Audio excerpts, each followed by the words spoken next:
ഒരു ശരിവെച്ച ഒരു കോടതി ഏതുകൊണ്ട് SIT അന്വേഷണം തൃപ്തികരമാണ്. എന്താണ് ഇതിന്റെ കാരണം? അതുകൊണ്ട് മനസ്സിലാക്കേണ്ട അല്പം വെളിവ് വേണം. എന്താ വെളിവ് വേണ്ടത്? നീയും എന്നെ പോലൊരു മിടുക്കനാ. ഈ സ്വർണം ഏത് ഗോവർദ്ധന്റെ കടയിൽ നിന്ന് തന്ത്രി ഉദ്ഘാടനം ചെയ്ത കടയിൽ നിന്ന് പിടിച്ച സ്വർണവും ദ്വാരപാലക ശില്പത്തിലെ സ്വർണവും തമ്മിൽ കെമിക്കൽ എക്സാമിനേഷൻ നടത്തണോ? രണ്ടും ഒരേ സാധനം കണ്ടുപിടിക്കണോ? ഇവര് പരിശോധനയ്ക്ക് പോയോ? പരിശോധനയ്ക്ക് പോയിട്ടേ സ്വർണമാണെന്ന് കണ്ടെത്തി കഴിഞ്ഞപ്പോൾ പരിശോധനയുടെ ഭാഗമായിട്ടാണ് ഗോവർദ്ധനെ പിടിച്ചത് കേട്ടോ. എന്നിട്ട് അതുപോലെ തന്നെ മറ്റേ ഭണ്ഡാരിയെ പിടിച്ചത് കേട്ടോ. ആ ഭണ്ഡാരിയെ ഇവരൊക്കെ പിടിച്ചതിന് കാരണേ അന്വേഷണം ഫലപ്രദമായത് കൊണ്ടാണ്. അതിവിടുത്തെ BD സതീശൻ പറയുന്നവരെ പിടിക്കണോ? കോൺഗ്രസ്സുകാർ പറയുന്നവരെ പിടിക്കണോ? ചെന്നിത്തല വെളിവില്ലാതെന്ന് പറയുന്നു. ഇത് വിദേശത്ത് കൊണ്ടുപോയി. ഏതാ വിദേശത്ത് കൊണ്ടുപോയത്? എന്നാ പിന്നെ തെളിവങ്ങ് കൊടുക്കുക. ആപത്തുണ്ടാക്കാനാണ് ഇവനെ ഇങ്ങോട്ട് കെട്ടിയെടുത്തിരിക്കുന്നത്. താ നോക്കിക്കൂ. ഈ മോഷണത്തിനകത്ത് പങ്കുള്ളത് പോറ്റി 1 നമ്പർ 1.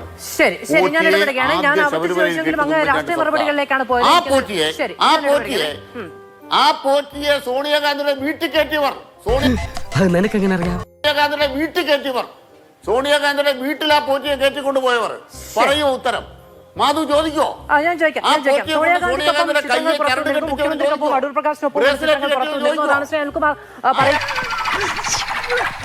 ചോദിക്കാണ്, ജാമ്യം കിട്ടുക എന്ന കാര്യത്തിൽ കോംപ്രമൈസ് ചെയ്യുന്നുണ്ടോ? ഇതിനകത്ത് ഒരു 1-2 കാര്യം. ഒന്ന്, അഡ്വക്കേറ്റ് K. അനിൽകുമാറിന് നിയമം അറിയില്ല എന്ന് ഞാൻ പറയില്ല. ഹൈക്കോടതിയെ പറ്റി ബേസിക് ധാരണ ഇല്ല എന്ന് ഞാൻ പറയില്ല. ദേവസ്വം ബെഞ്ച് പെർമനന്റ് ബെഞ്ചാണെന്നൊരു അഭിഭാഷകൻ അത് പറഞ്ഞാൽ അദ്ദേഹം ഇവിടെ രമേശ്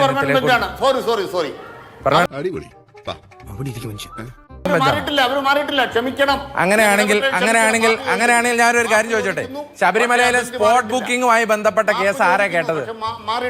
ശബരിമലയിലെ സ്പോട്ട് ബുക്കിംഗുമായി ബന്ധപ്പെട്ട കേസ് ആരാ കേട്ടത്? ഇതിന്റെ മേൽനോട്ട ബെഞ്ച് മാറിയിട്ടില്ല. അനിൽ കെ നരേന്ദ്രൻ മാറിയിട്ടില്ല. അനിൽ സാറായിരുന്നു. മുരളീകൃഷ്ണ സാറുണ്ട്. ഞാൻ പറയാ എന്റെ പൊന്നശ്രീ K. അനിൽകുമാർ, എന്റെ പൊന്നശ്രീ K. അനിൽകുമാർ ദേവസ്വം ബെഞ്ച് ആൾക്കാരല്ലേ കേട്ടോ, മാമനോടൊന്നും തോന്നല്ലേ.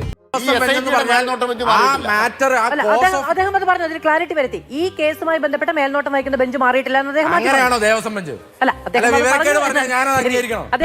ഇതിലൊക്കെ ഭേദം നീ വാ തുറക്കാതിരിക്കുന്നതാ. ദേവസ്വം ബെഞ്ച് എന്ന് പറഞ്ഞാൽ പെർമനന്റ് ബെഞ്ചാണെന്നൊരു അഭിഭാഷകൻ പറഞ്ഞാൽ ഇയാളുടെ വിവരത്തിന് ഞാൻ എന്തോരം വില കൽപ്പിക്കണം? ദൈവമേ, മൂർഖനെയാണല്ലോ ചവിട്ടിയത്. പെർമനന്റ് ബെഞ്ചാണോ? വിവരക്കേട് പറയാൻ കൊള്ളാവോ? ദേവസ്വം ബെഞ്ച് എന്ന് പറഞ്ഞാൽ ദേവസ്വം മാറ്റർ ഒരു കോസ് ഓഫ് ലിസ്റ്റ് വരുമ്പോ ഹൈക്കോടതിയിൽ ആ ബെഞ്ചിൽ വരുന്ന കേസുകളാണ്. അത് പരിഗണിക്കാൻ വേണ്ടി വിവിധ ജഡ്ജിമാരുണ്ട്. അതിൽ ഒരു ജഡ്ജാണ് രാഘവൻ, ഒരു ജഡ്ജാണ് അനിൽ കെ നരേന്ദ്രൻ, ഒരു ജഡ്ജാണ് മുരളീകൃഷ്ണൻ, മറ്റൊരു ജഡ്ജാണ്. ഈ ഭയങ്കരം തന്നെ വിവരക്കേട് പറയരുത്. ഇനി രണ്ടാമത്തെ കാര്യം പറയട്ടെ. രണ്ടാമത്തെ കാര്യം, അപ്പൊ ആ കാര്യത്തിൽ ഒരു തീരുമാനമായല്ലോ എന്ന് പറഞ്ഞാൽ വ്യക്തിപരമായിട്ട് പറയുന്നത്. അതെന്താ? താങ്കൾക്ക് രമേശ് ചെന്നിത്തല വിവരം കെട്ടവനെന്ന് വിളിക്കാമെങ്കിൽ എനിക്ക് അനിൽകുമാറിനെ വിവരം കെട്ടവനെന്ന് തന്നെ വിളിക്കാം. കിട്ടിയാ? ഇല്ല, ചോദിച്ചു വാങ്ങിച്ചു. പോവാ. ഇത് വ്യക്തിപരമായ പരാമർശം നടത്തേണ്ട ഇടമല്ല അബിൻ. രമേശ് ചെന്നിത്തലയെ അങ്ങനെ പറയാമെങ്കിൽ താങ്കളെ ഞാനും പറയും. അത് അങ്ങനെ തന്നെ വെച്ചോളൂ. കിട്ടേണ്ടതൊക്കെ കിട്ടിയല്ലോ, സമാധാനമായ. അനിൽകുമാർ അങ്ങ് രമേശ് ചെന്നിത്തലയെ പറ്റി മോശമായി സംസാരിച്ചു എന്നുള്ളത് കൊണ്ടാണ് അദ്ദേഹം ആ വാക്ക് പ്രയോഗിച്ചത് എന്നുള്ളതാണ്. എനിക്ക് എന്റെ ചർച്ചയിൽ വരുന്ന ഒരു പാനലിസ്റ്റുകളെ കുറിച്ചും വ്യക്തിപരമായ യാതൊരു അല്ല. ഒരു കാര്യം രമേശ് ചെന്നിത്തല സാധനമായിട്ട് പോവാ. 500 കോടിയുടെ സാധനമായിട്ട് കേട്ടോ. ഒരു വലിയ സംഭവം അല്ലേ?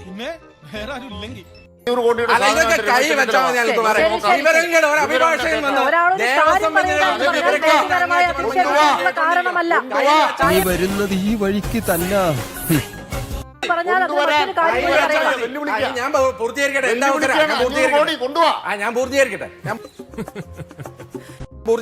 കൊണ്ടുവന്ന് 2 പേര് ജയിലിൽ കിടക്കുന്നുണ്ടല്ലോ.